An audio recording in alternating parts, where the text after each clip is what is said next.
Hello everyone, welcome back to the channel. You're watching Mina TV. This is the AVS show. My name is Charlie Dior. Yazzie. Odera. Manny Man. Yes, welcome back to the channel. Make sure to subscribe, guys. Subscribe. Share, like with your friends, and share with your family. When you're done with the show, go on Instagram and follow us at the AVS show. Welcome, guys. So listen, we are going to talk about peer pressure today. There's been news going around, and Yaz is going to take over the news. Yeah. So Junior, a 15-year-old boy from the Bronx, was brutally murdered, beat to death, like a horrible death, the worst way possible that anyone can die. And the story behind his death seems to be related, well, is related actually to young people, gang, and peer pressure. So I actually really love that you brought up this story, because this is something that we need to talk about with technology and kids growing up this day and age, because they're not growing up how we grew up, where we were just outside playing and doing Nintendo stuff. So there seems to be a lot of version of the story. Tell us what you know with the story. Well, I actually, and I'm gonna try my best not to cry through this episode because I have goosebumps now, and the story really, really hits home for me because I have a son and I've lived in the Bronx. And I've really, really been following the story because it's horrible. Like no one should die the way that young boy died. It's. I don't even think the guys that did this should even go to jail. I think that they literally need to put them right back on that corner, and we all need to attack them the same way that young boy died. He was a great kid. Great in school, people kid. He was actually an explorer. So what the explorer is it's a New York City program that they do for kids in high school. You can get in it at about 13 if you want to be a police officer. Right. So you get in it and they train you. So as you're in high school, college, like you're working towards becoming a police officer. So right after you finish, like I think 24 credits or 2 years of college or something like that, you automatically become a police officer. So this young man was in this program. Like he came from a good home. He wasn't violent. He was not a bad kid. At all. And the worst part, it was even a mistaken identity. So you guys are saying he doesn't know these suspects? Well, the 6 people that were arrested? This is what it goes back to with the peer pressure. Yeah. So there's a video floating around on the internet of a young girl having sex with a guy. And as she's having sex with a guy, she knows she's being recorded. Her face is covered, and then another young man is rapping. That video was released on social media, and apparently the girl got, I guess, embarrassed after the video was released. I don't know what. Supposedly, she went back home and said that she was raped. What I saw in the video did not look like someone that was getting raped. Right. Looked like someone who knew what she was doing, knew she was being videoed, and I wasn't there, so I don't know if the guys made her do it, but she looked okay. She covered her face.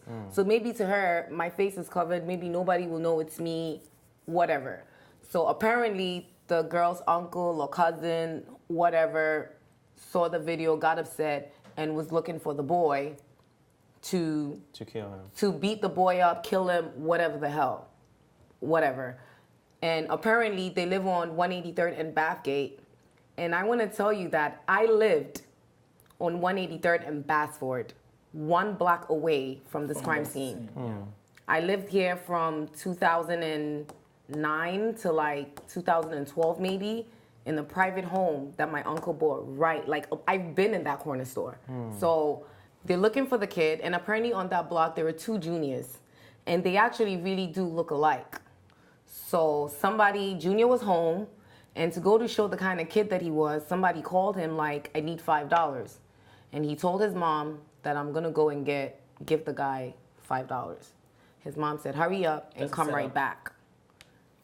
He goes downstairs to the store. Long story short, he never comes back.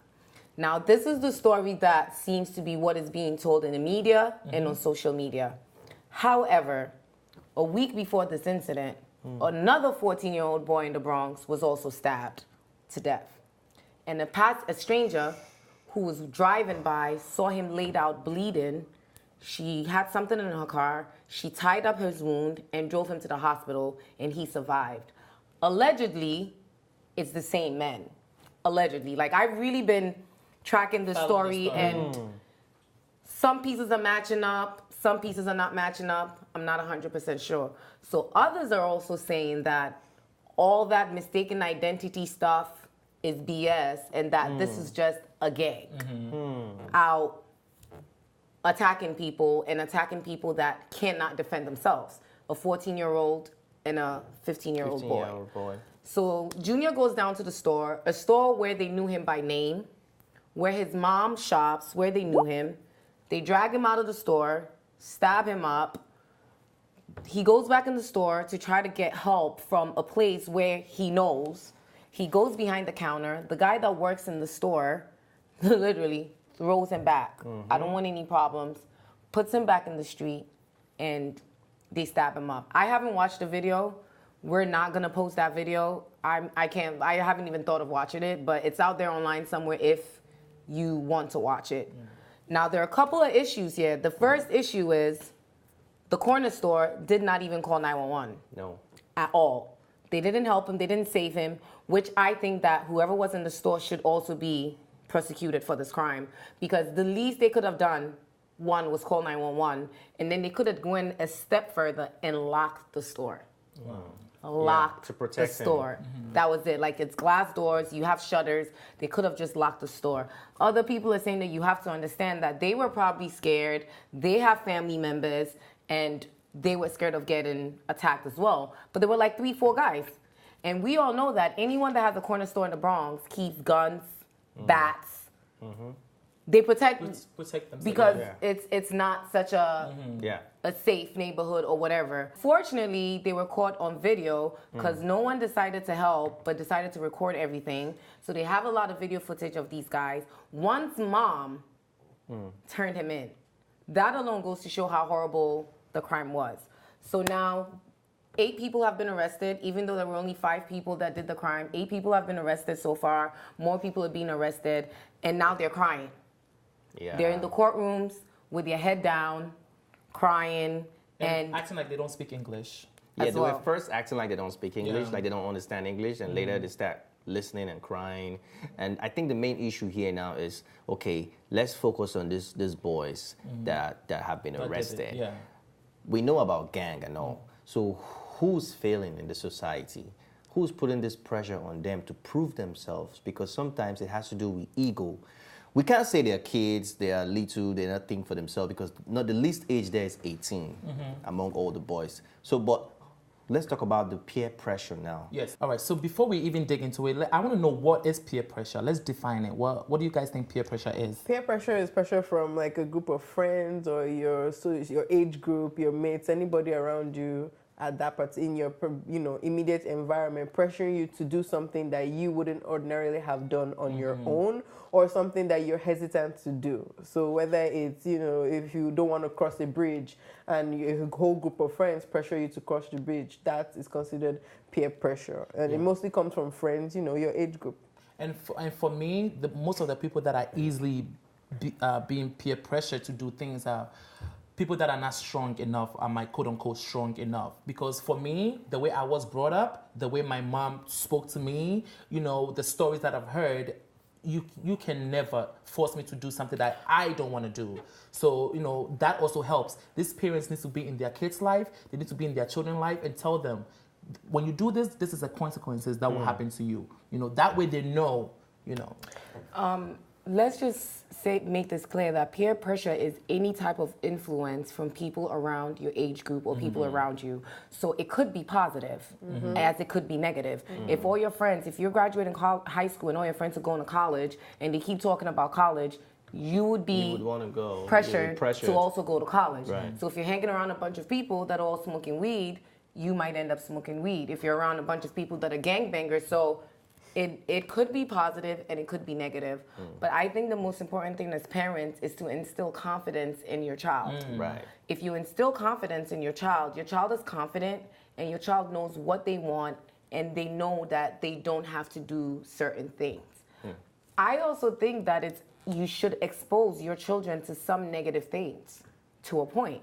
I think that you should talk to your children about marijuana. You should talk to your children about drinking. At a certain age, at like age 10 or 11, I think it's okay to, go like this and let your kid taste what alcohol tastes like, because if you don't do these things at home to show your kid, when they go out, they have no idea. Someone can give them poison and they'll think it's alcohol, but at least if they know what it tastes like, what it smells like, and you just let them know it's not good for you, this is what happens, blah, blah, blah, your child will never feel the need to want to go out there and do other things. Yeah, but the youth out there also need to have an open dialogues with their parents. Because sometimes you hang with all these people, for example, and your mom and your dad has no idea who you're hanging out with. Sure. So you're in and out, who was that? But again, that goes with the type of relationship that you and have with, communication that you have with your child. Like if you, as a parent, you have to. A child is a child. Yes, you might expect that your child will come to you with everything, but if you, the parent, you're not opening up that communication, that child might never do it because that child might know that, okay, this is bad, so I'm definitely not going to talk about it with my mom or my parent. Sometimes people go too strict but with then the kid. how do you then advise your son? Don't hang with that guy anymore. Yes. Without you knowing the guy, so in a way, aren't you judging a book by its cover and saying? That's why she's talking about communication. Yeah. Parents are, or the elder ones and our parents, whoever your mentor is at that point in time, as a kid or as a growing adolescent, need to be very involved in your life because the only way you can know is by communication. You understand? And if you don't make him feel comfortable to tell you things, he would hide things from you. Psychologically. Communication is also not just verbal. Also understand that communication is also non-verbal. And as a mother, I'm very sure you yourself know that you have motherly instincts. You may not have had it before you had a child. Do you understand? But as you became a mother, you will just know the people that are around your child that you don't want around them. Even you, without even having children, do you understand? By yourself, there's a voice that speaks to you inside when you have a bad feeling. Oh, I'm not going to go there. Oh, I don't want to be around this person. Oh, I don't want this person to be around me. You will just know, and sometimes mother's wisdom is best. A parent's wisdom is best. It's not only just your instinct, it's also experience because you've lived through life. You've seen friends, you understand? You've seen people that they look good and then they turn around to be bad. So that's how a parent can advise you, no, I don't like the way this person moves. Honestly, my mom has done it to me in the past before. I bring home all sorts of girls and she's like, I don't like that one. Oh, that one's good. I don't like that one. And I'm like, you're saying, I don't know what you're saying. Just leave me alone with that. Just tell by just that's all. Like, I mean, they stay in my house, so she has time to, observe them. She's not in our business. And she's a parent, as she says, she has experience. So just by listening to certain words that a person says, she knows the person's character already. She's everything that you're doing, your mom has done, and probably maybe even worse. That's what a lot of us do. She's told me that, and then years down the line, it won't be that year, it won't be that month, but years down the line, that friend will actually do something that will shock me, and she'll be like, told you. And it's like, wow, like, how did you read that? How did you know about, how did you know that was going to happen? And it's so uncomfortable to admit your mom is right, but in the end, she was right. You don't know how, and at that moment, you thought she was crazy. Oh my God, this girl didn't do anything to you. Stop thinking about her like that. But it turns out that she's right. So parents do have insight. They do take non-verbal cues, all sorts of communication. They read the whole situation of that surrounding their child before they say, oh, I don't want you hanging out with that person. I also think we should teach our youth and how to be leaders. How to be leaders when it comes to with the confidence. All the aspects in their life. Be leaders. Because listen, who would have thought, like, you're as a mother, who would have thought that your son will end up like this? Because when I look at this picture, it really makes me sad.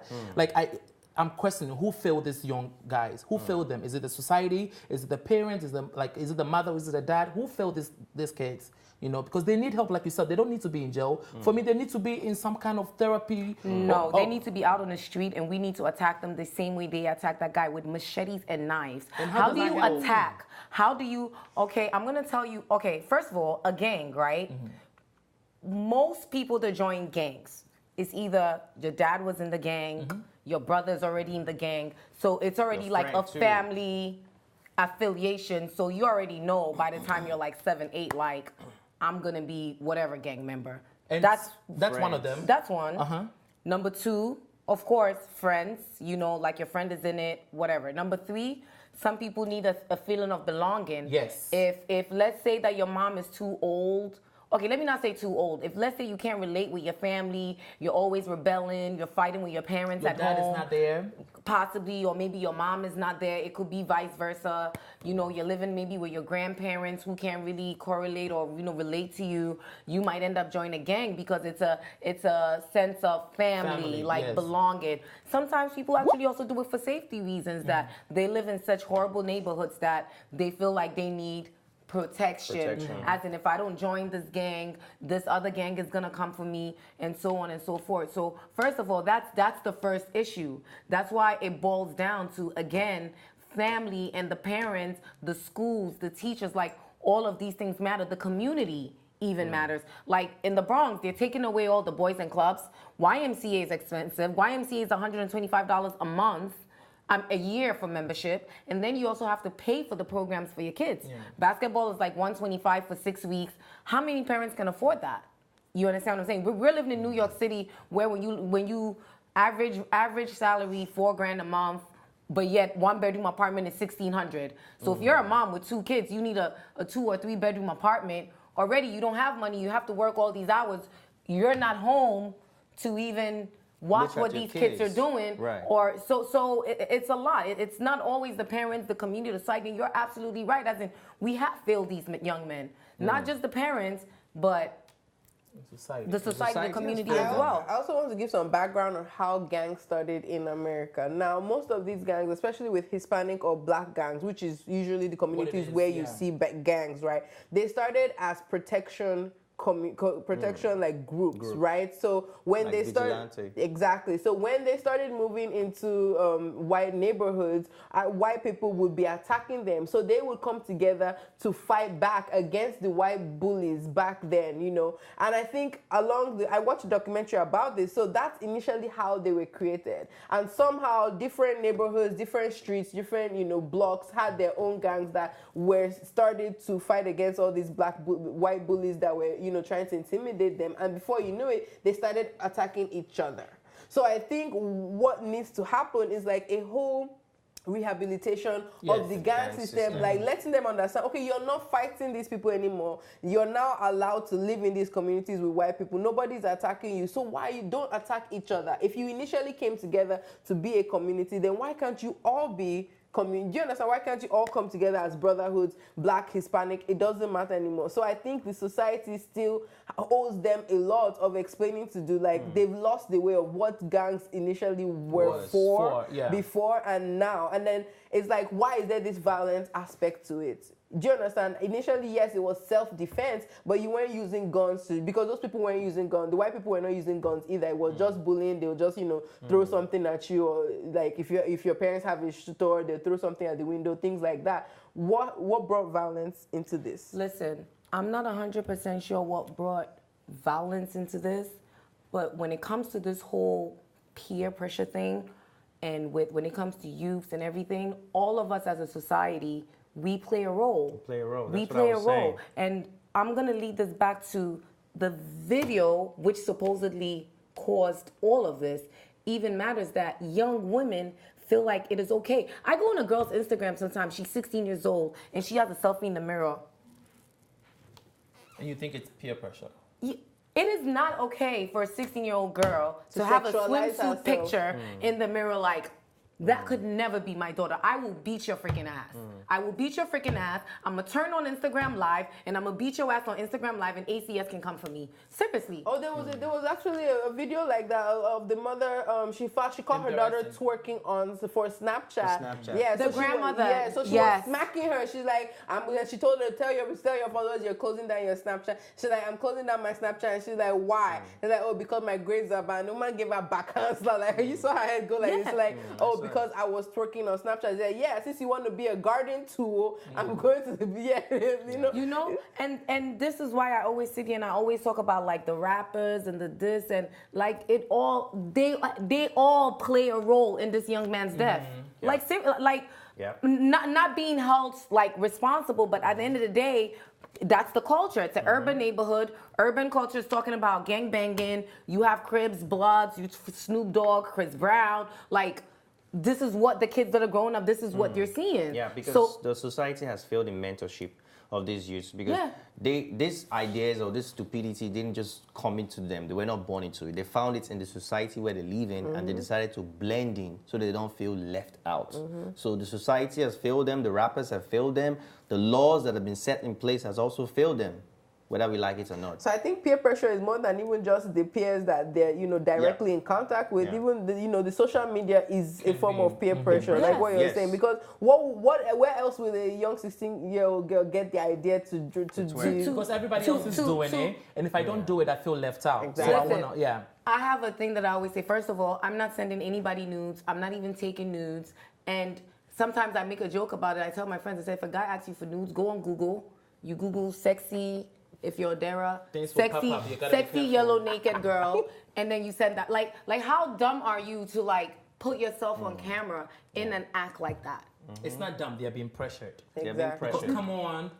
Just send it. I'll delete it. Stuff like that. And Pressure sometimes them even from your doing own those female messages. friends or your male friend makes you feel less of a man or less of a girl if you don't do certain Certain things. things, yeah. Imagine you with a couple of guys standing outside, like 6 guys, and a girl walks past, you're a decent guy, and the other ones are pushing you, go and talk to her, go and talk to her. And then if you don't do it, they feel like, you're weak, you don't have a mind of your own. That's pressure. So then how do we, how can we resist it? How can they, watching us right now, what is the message here? Listen, I have something that I always say, be you. I don't care what anybody says, what anybody thinks. In my eyes, I am the smartest girl in the world. I am the prettiest girl in the world. I know right from wrong. I know what I want to do, what I want to be, and I think that that's the most important thing is you have to be you. You have to learn about yourself and understand yourself and know what works for you and understand that what works for me, Yazzie doesn't work for Dara. What works for T Money doesn't work for Charlie Dior, and that's fine. It's okay. Like the world is a whole cooking pot. We're all different. Even though we're all African, Nigerians are different from Ghanaians. Whether we and like even it or when you're in not. Nigeria, you're from a different tribe than where she's from. And it is okay. There is nothing wrong with that. You can't sit there and let anybody else make you feel a certain way. You are in charge of you and your feelings, period. And for me, I feel like you should always choose your friends. Don't let your friends choose you. Yes. That Wow. always works for me. Yes. And surround yourself with positive people. You could tell. Sometimes You could just tell, like, ever since I started hanging out with this person or that person, everybody says that I'm acting different or I'm being different. You could tell. So surround yourself with positivity, positive people. At least that works for me. So maybe try that and it might work for you. And I think you should be able to make decisions for yourself. Don't let people decide for you. The minute you always give in to opinions, you lose your own power to Yes. decide for yourself as a person.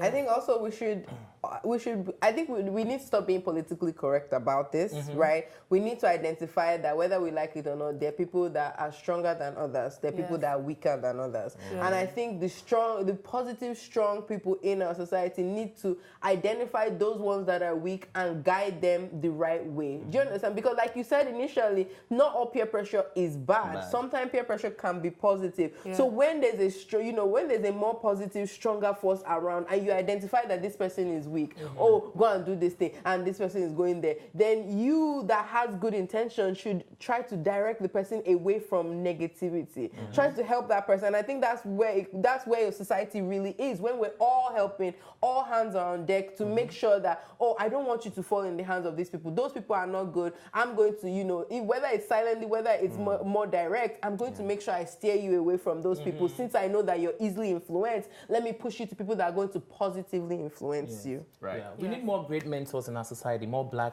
because this is really, really sad. Not just black, white, Hispanic, Everywhere. everything. And with these guys, the one with the afro and the missing tooth, you could tell that he was Go ahead. that he Was just kept shaking his mesmerized. head. And his body language was like, you could tell he's like, my how the God. F did I end up here? Right. Like, what am I doing here? So you always have to, when you're with people, you have to analyze yourself. You have to be like, what am I here? And then analyze it from them. I'm talking All too right, much. Sorry, it's y'all can cut okay. that. Yeah, Mecca can cut that we out. want to wish Junior's family all the best. We're praying for you, and rest in peace, Junior. We have to go though. Let us know in the comments. Have you ever been peer pressured? We want to hear your story. Okay. Until next time, you're watching the AVS show. This is Mina TV. Bye. Thanks for watching. And if you liked this episode, don't forget to subscribe, like, and share. See you next time.